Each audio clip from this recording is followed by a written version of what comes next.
मंगलपुर नामक शहर में श्यामलाल मिश्रा जी अपने दो बेटे और दो बेटियों के साथ रहा करते थे। और मिश्रा जी की पत्नी कौशल्या को घर गृहस्थी संभालने का बड़ा ही शौक था, क्योंकि वो एक हाउसवाइफ थी। और इस तरह मिश्रा जी का परिवार काफी खुशहाल था, क्योंकि सभी एक दूसरे के साथ मिलजुल कर रहा करते थे। और बड़े बेटे राजू की शादी को अभी कुछ ही वक्त हुआ था और उसकी बहू पुणे की रहने वाली थी।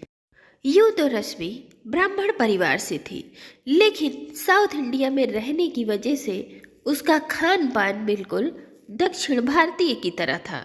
और फिर जब उसकी शादी इधर उत्तर भारत में मंगलपुर में हुई तो वह बहुत खुश थी। मुझे बहुत खुशी है कि मेरी शादी मंगलपुर में हो गई है। लेकिन भाभी क्यों? पुणे तो बहुत अच्छा शहर है।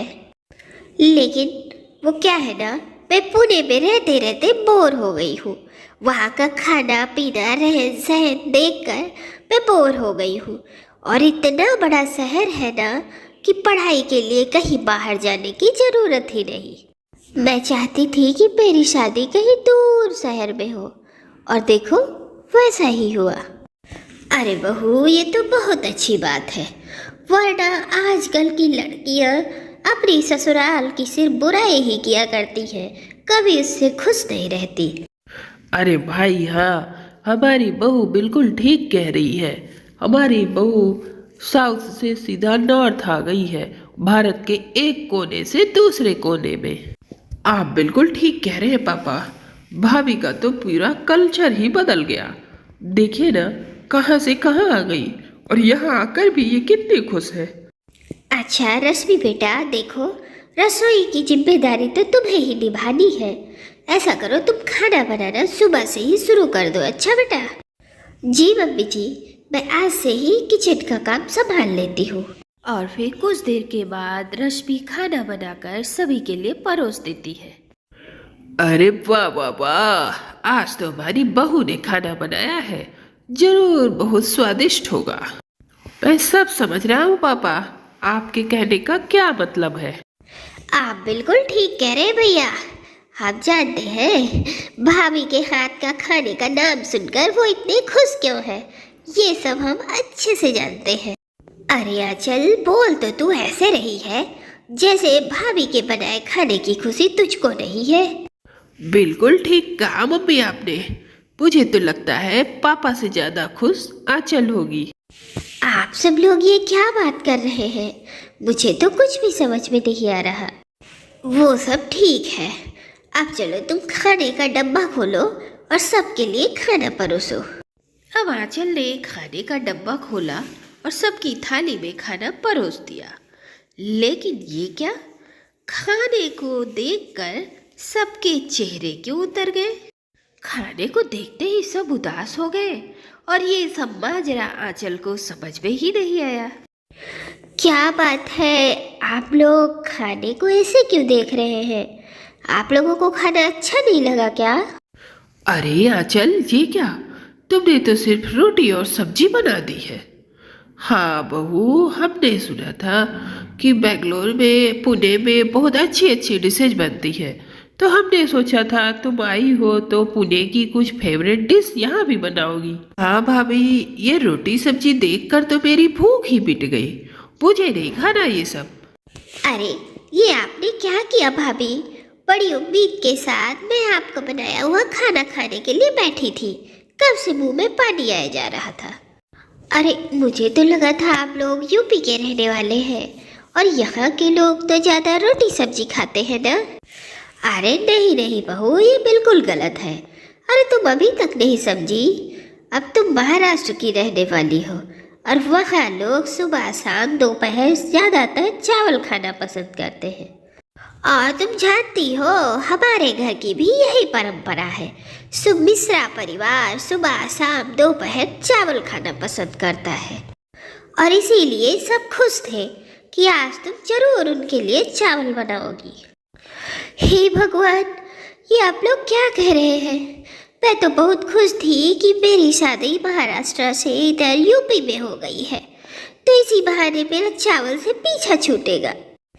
कम से कम मुझे चावल तो नहीं खाना पड़ेगा। अरे नहीं नहीं भाभी, आप ऐसा मत सोचिए, आपका चावलों से पीछा नहीं छूटने वाला, बल्कि आपके चावल और चिपक कर साथ रहने वाले हैं, क्योंकि हमारे घर में ना सुबह शाम सिर्फ चावल ही खाए जाते हैं। अब ये सुनकर आंचल के चेहरे का रंग उड़ गया। उसे लगता था कि वह अपने ससुराल वालों की आदत बदल देगी। फिर एक दिन शाम के वक्त उसने सबके लिए खीर और पूड़ी बनाई। अरे बहू, मुझे नहीं खाना खीर पूड़ी। पर पापा जी, हमने ये आप लोगों के लिए बहुत प्यार से बनाया है। अरे आंचल बेटा, मैंने तुम्हें समझाया था ना कि शाम के वक्त तुम्हें चावल भी बनाने हैं। ठीक है आंचल, इस घर में लोग सुबह शाम दोपहर सिर्फ चावल ही खाते हैं, इसलिए तुम्हें और कुछ बनाने की जरूरत नहीं है, ठीक है? आंचल, ऐसा करना, कल से तुम सिर्फ चावल बना देना। फिर अगले दिन सुबह आंचल सबके लिए चावल बना देती है। फिर सब आराम से दाल और चावल खाते हैं, लेकिन बहू आंचल भूखी रह जाती है। अरे क्या बात है बहू, तुमने तो खाना ही नहीं खाया। अब सब घर वाले देखो आज चावल खाकर कितना खुश है। खाओ खाओ, तुम भी खाओ। अरे तुम उदास क्यों हो रही हो? वो क्या है ना मम्मी जी, साउथ में रह रहकर मुझे चावलों से नफरत हो गई है। अब वहाँ रोज रोज चावल खाते खाते मैं बोर हो गई हूँ, और मैं यहाँ इस बात को लेकर बहुत खुश थी कि मेरी शादी यहाँ हुई है और मैं आराम से रोटी खाऊंगी।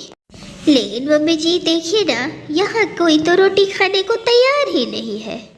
अरे अगर ऐसी बात है बहू, तो हम एक काम करते हैं, मैं तेरा इस काम में साथ देती हूँ। अरे मम्मी जी, लेकिन आप मेरा साथ क्यों देंगी? क्योंकि आप ही तो उस दिन कह रही थी कि मिश्रा परिवार को सिर्फ चावल ही पसंद है। अरे अब क्या बताऊँ बहू, मैं तो खुद इन लोगों के लिए सुबह शाम चावल चावल बनाते बनाते परेशान हो गई हूँ, लेकिन मेरी तो इस घर में कोई सुनता ही नहीं है। लेकिन अब तू आ गई है ना, तो हम दोनों मिलकर इन लोगों की आदत बदल कर रख देंगे। लेकिन सासू माँ, हम ये काम करेंगे कैसे? इस घर के लोग तो रोटी को हाथ लगाना भी पसंद नहीं करते। अरे बहू, जब उन्हें 2 वक्त चावल नहीं मिलेंगे ना, तो अपने आप उनका दिमाग ठिकाने पर आ जाएगा।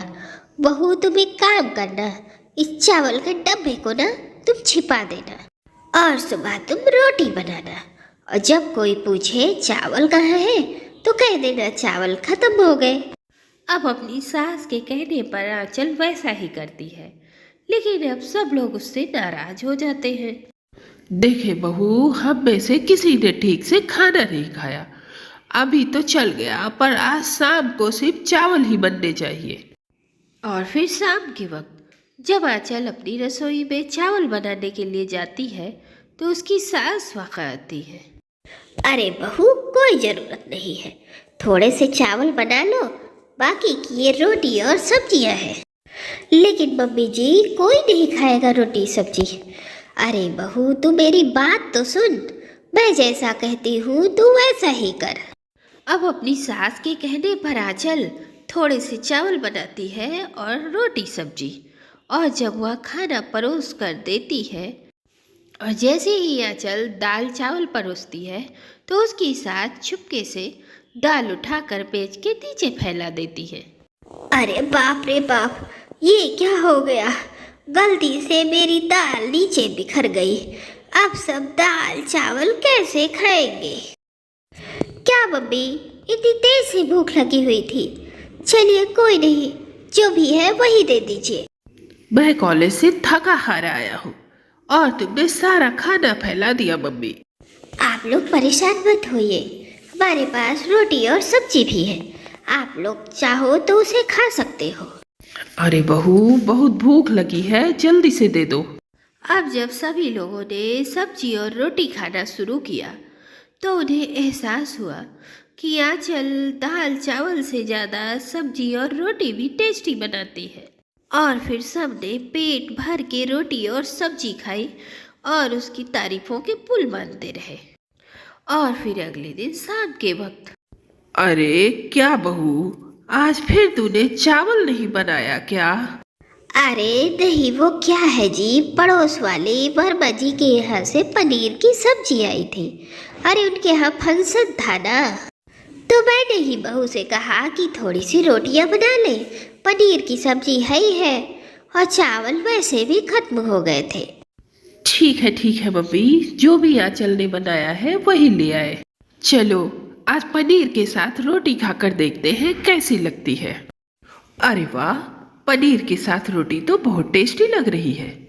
अरे हाँ राकेश, तुम सही कह रहे हो, पनीर के साथ रोटी तो बहुत अच्छी लग रही है। अब आप लोग आराम से खा लेंगे ना, या फिर मुझे चावल बनाने की जरूरत है? अरे नहीं नहीं बहू, इस पनीर की सब्जी और रोटी के आगे तुम चावलों की बात क्यों कर रही हो? नहीं नहीं, हम ये पनीर के साथ रोटी ही खाएंगे। और सुनो बहू, आपसे ना तुम चावल सिर्फ एक ही वक्त बनाया करो और दूसरे वक्त रोटी और सब्जी। और ये सुनकर बहू आंचल बहुत खुश हो जाती है। थैंक यू सासू माँ, आपने मुझे बचा लिया। अरे मैंने तो सिर्फ साउथ की बेटी को नॉर्थ की बहू बनाने की कोशिश की है, ताकि उसे अच्छा खाना मिल जाए, वो भूखी ना रहे और खुश रहे, और उसे सुबह शाम दोनों वक्त चावल बनाने से छुट्टी मिल जाए।